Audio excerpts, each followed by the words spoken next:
నిన్న స్ట్రే డాగ్స్కి సంబంధించినటువంటి ఒక ప్రెస్ మీట్లో ఒకవైపు రేణుదేశాయ్ గారు, ఇంకోవైపు రష్మి గారు ఇద్దరు కూడా పాల్గొన్నారు. ఆ తర్వాత కూడా విడివిడిగా ఎవరెవరో వచ్చి మేడం మాకు కూడా విడివిడిగా చెప్పండి అని మైకులు పెడితే వాళ్ళు కూడా విడివిడిగా కూడా వాళ్ళ ఆవేదనని మీకు చెప్పారు. ఆ విడివిడిగా ఈవిడ మాట్లాడిన దాంట్లో కొన్ని పాయింట్స్ నేను మీకు చెప్పాలనుకుంటున్నాను. అందుకని చెప్పేసి అసలు ఆ టాపిక్ ఈ టాపిక్ సపరేట్ చేశా. ఈవిడ చెప్పిన పాయింట్స్ బాగున్నాయి. ఫస్ట్ ఆఫ్ ఆల్ ట్రోల్ చేస్తున్నారు, మీకు భాష సరిగ్గా రావట్లేదు అని. భాష రాకున్నా కూడా కుక్కలకు కూడా భాష రాదు, అసలు ఈ వీళ్ళు మాట్లాడే భాష కూడా రాదు. ఇంకా చెప్పాలి అంటే భాష రాకున్నా కూడా వాటి కోసం ఫైట్ చేస్తున్నారు. మీకు భాష వచ్చినా మీరేం చేస్తున్నారు? ట్రోల్ చేస్తున్నారు. అది గుర్తుపెట్టుకోండి. నెక్స్ట్, కుక్కల్ని పెంచుకునే వాళ్ళు యాక్చువల్గా వీధి కుక్కలు అంటే వాటిని సంరక్షణ బాధ్యత తీసుకోవడానికి కొంచెం ఏదో కొద్దో గొప్ప ఫండ్స్ని తెచ్చుకొని వాటి ఆసరా చూసుకునే వీళ్ళు ఉన్నారు. అవి ఇండియన్ డాగ్స్ కాబట్టి ఒక చోటికి చేర్చడం ఈజీ. ఎందుకంటే ఈ క్లైమేట్కి తట్టుకున్నవి ఉంటాయి, ఏది పెట్టినా అవి తింటాయి. ఎందుకంటే ఇక్కడ ఫుడ్డే మనం పెడతాం కాబట్టి.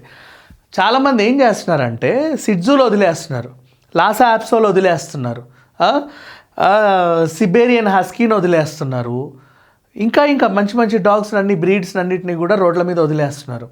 జర్మన్ షెపర్డ్లు కానివ్వండి, గోల్డెన్ రిట్రీవర్లు కానివ్వండి, వీటన్నిటిని మీరు రోడ్ల మీద వదిలేస్తారు. సరే సంతోషం, వదిలేయండి, మీకు నచ్చినట్టు. మీకు నచ్చలేదు కాబట్టి వదిలేస్తున్నారు. చావును వదిలేస్తున్నారు. ఎందుకు వదిలేస్తున్నారు? మీరు కొన్నప్పుడు అవి బాగున్నాయి, ముద్దుగా ఉన్నాయి, మీ పిల్లలు ఆడుకోవడానికి కొన్నారు. అవి పార్టీకి వెళ్ళినా టాయిలెట్కి వెళ్ళినా ఇంట్లో ఎక్కడ పడితే అక్కడ వెళ్తున్నాయి కాబట్టి మీకు నచ్చట్లా. మీ 1,50,000 2 లక్షల సోఫా ఎక్కి అది టాయిలెట్ పోసిందన్నాక నీకు నచ్చలా. నీ 30-40 వేల బెడ్షీట్ అది ఎక్కి అది పార్టీ వెళ్ళిందన్న విషయం నీకు నచ్చలా. ఇలాంటి అంశాలు నీకు నచ్చట్లేదు. ఓకేనా? కాబట్టి ఏం చేస్తున్నారు, కొన్నాళ్ళు ఉంచి ఇంకెందుకులే మనకి పైన వదిలేస్తున్నావు రోడ్ల పైన. సరే, నువ్వు వదిలేసేవాళ్ళే నీ దరిద్రానికి. కానీ ఇట్లాంటి వాళ్ళు పాపం వాటిని ఆసరా చూసుకుంటారు కదా.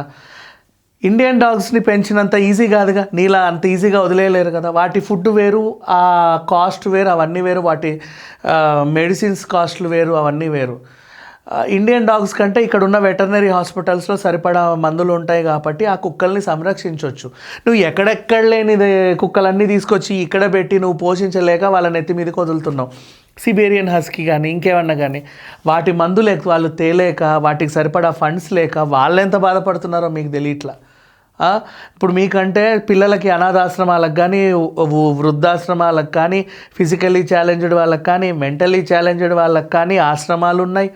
ఆశ్రమాలను నడిపించడానికి ఫండ్ రైజర్స్ ఉన్నారు, ఫండ్ ఇచ్చే వాళ్ళు ఉన్నారు. యాడ్స్ వేసుకుంటారు చక్కగా టీవీలలో, ఈ బాబుకి ఇలా అయ్యింది, పాపం ఇలా ఉంది, మీరు ఒక్కరే ఎంతో కొంత ఇవ్వండి అని. బోల్డెన్ ఆర్గనైజేషన్స్ ఫండ్స్ రేస్ చేస్తున్నాయి, ఇస్తున్నాయి. ఎన్ఆర్ఐలు కూడా డబ్బులు ఇస్తున్నారు. కానీ కుక్కల కోసం ఫండ్ రేస్ చేయడానికి ఏ కుక్క అడగదు. కుక్కలకు ఛానల్ కూడా లేదు పాపం. కుక్క యాంకర్లు వచ్చి మాకు కూడా మీరు ఫండ్స్ ఇవ్వండి, మేము కూడా ఏదో చేస్తామని అడగలేవు సీరియస్లీ. కాకపోతే వాళ్ళ తరఫున వీళ్ళు అడుగుతున్నారు.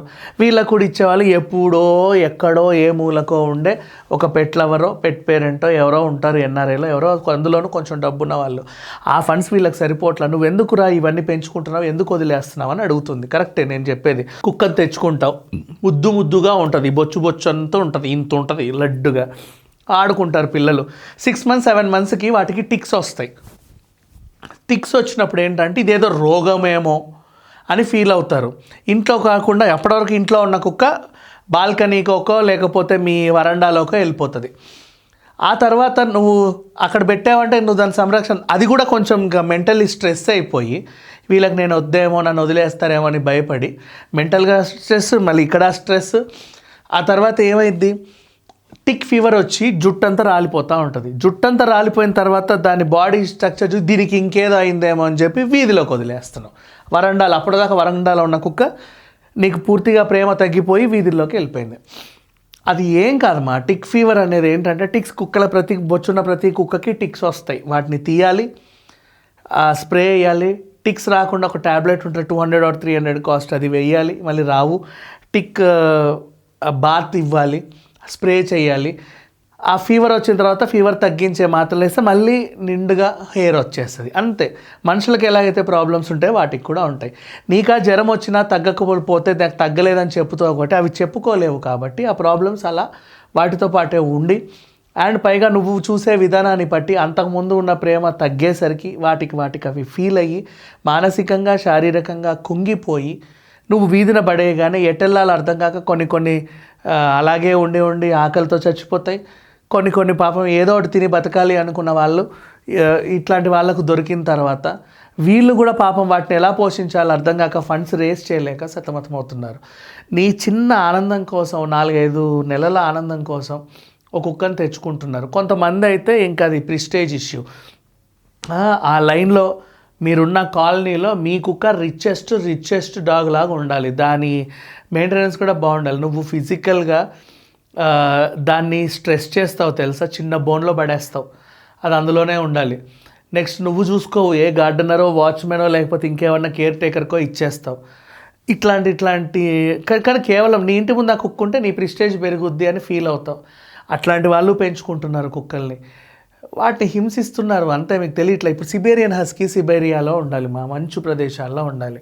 నువ్వు ఉన్న ఈ అడ్డమైన క్లైమేట్లలో ఉండొద్దు. అది నువ్వు ఉండగలవు 40 డిగ్రీలు 50 డిగ్రీలు, అది ఉండలేదు, చచ్చిపోద్ది. కానీ తెచ్చి ఇక్కడ పెడుతున్నావు. పాపం అవి బతకలేక ఎట్లా తెలుసా, షెల్ లైఫ్ ఉంటుంది వాటికి 12 to 18 years. వాటిని నువ్వు 6 ఏళ్ళకి 5 ఏళ్ళకి తగ్గిస్తున్నావు. ఈ వాతావరణంలో బతకలేక చచ్చిపోతాయి అవి కొన్నాళ్ళ తర్వాత. అట్లా నువ్వు హింసిస్తున్నావు ఎక్కడి నుంచో తెచ్చుకొని. ఇవన్నీ కూడా మనుషులు ఎందుకు చేస్తున్నారో తెలియట్లా. అండ్ అందుకే ఆవిడ ఒకటి చెప్పింది, మీరు ఎక్కడ పడితే అక్కడ అడ్డమైన కుక్కల్ని తెచ్చుకుసావకండిరా. రిజిస్టర్డ్ ఆర్గనైజేషన్ కుక్కలు ఉన్నాయి కొన్ని పెట్ స్టోర్స్. అక్కడికి వెళ్తే నీకు ఏది సూటబుల్లో వాళ్ళు కూడా చూసి ఏదో అంటగట్టేరు, పోతుంది అమ్మాయి కుక్క భారం తీరిందిలే అని. నిన్ను కూడా చూసి నీకు సలహాలు ఇచ్చి ఇస్తారు. నువ్వు మెయింటైన్ చేయలేకపోతే మళ్ళీ తీసుకొచ్చి వాళ్ళకి ఇచ్చిన వాళ్ళు ఏదో ఒకటి చేస్తారు. అది ఈవిడిచ్చినటువంటి అవేర్నెస్. ఇప్పుడు దీన్ని కూడా ట్రోల్ చేస్తున్నారు చాలామంది. సరే, ట్రోలర్స్ని మనం ఏమీ అనలేము, ఎందుకంటే అన్నా కూడా మారరు కాబట్టి ఈవిడెత్తిన అంశం నిజంగా చాలా బాగుంది. మీకు నిజంగా అవసరమైతేనే కుక్కల్ని పెంచుకోండి, లేదంటే పెంచుకోకండి ప్లీజ్, దయచేసి. అవి అవసరం లేదు. ఎక్కడి నుంచో తెచ్చి వాటిని బలవంతంగా పుట్టించి వాటిని అమ్ముకొని ఇంకో ఇంటికి వెళ్ళిన తర్వాత వాడు దాన్ని హింసించి మళ్ళీ రోడ్ల మీదకి వదిలేసి, వద్దండి, అవసరమే లేదు. నిజంగా పెట్ పేరెంట్స్ వాళ్ళకి ఇండియా డాగా, ఆఫ్రికా డాగా, లేకపోతే పక్కన గ్రహాంతరవాసి ఏలియన్ డాగా అవసరంలా పెంచుకుంటారు హ్యాపీగా. Thank you so much.